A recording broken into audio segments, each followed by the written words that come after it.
राम राम जी। सभी भक्तों को जय श्री राम, राधे राधे, जय हरे कृष्णा। आज देवशयनी एकादशी है, जिसको हम राजस्थानी भाषा में देवसवनी 11 भी बोलते हैं। आज मैं आपको देवशयनी एकादशी की एक छोटी सी कहानी सुनाऊंगी। ये देवशयनी एकादशी क्या है और इस पर क्या होता है, तो सुनिएगा ध्यान से। और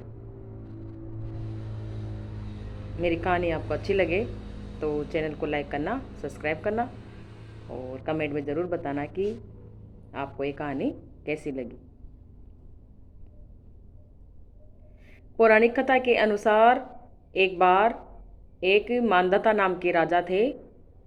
राजा बहुत ही धर्म पर चलने वाले, दयालु, श्रद्धावान प्रजापालक थे। काफ़ी दिनों तक उनके राज्य में 3-4 साल तक कोई बारिश नहीं हुई। प्रजा में त्राही त्राही मच गई, सूखा पड़ गया। सब लोग बिल्कुल व्याकुल हो गए, परेशान हो गए।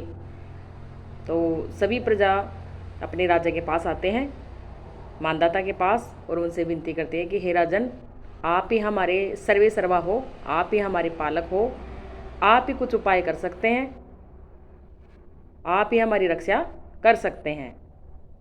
राजा बड़े सोच में पड़ जाते हैं और काफ़ी विचार करने के बाद भी उनको पता नहीं चलता है कि मैं क्या करूं।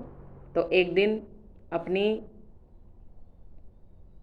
जिज्ञासा शांत करने के लिए, अपना मन लगाने के लिए एक बार जंगल में चले जाते हैं।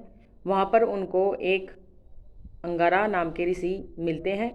अंगारा नाम के ऋषि उनसे पूछते हैं कि राजन, आज जंगल में कैसे आना हुआ। तो राजा बड़े व्यथित होकर के और बड़ी ही विनम्रता से ऋषि को बोलते हैं कि ऋषिवर, मैंने कभी भी मेरे तन मन धन और वचन कर्म से कोई भी बुरा कार्य नहीं किया, फिर भी मेरे राज्य में अकाल पड़ा हुआ है।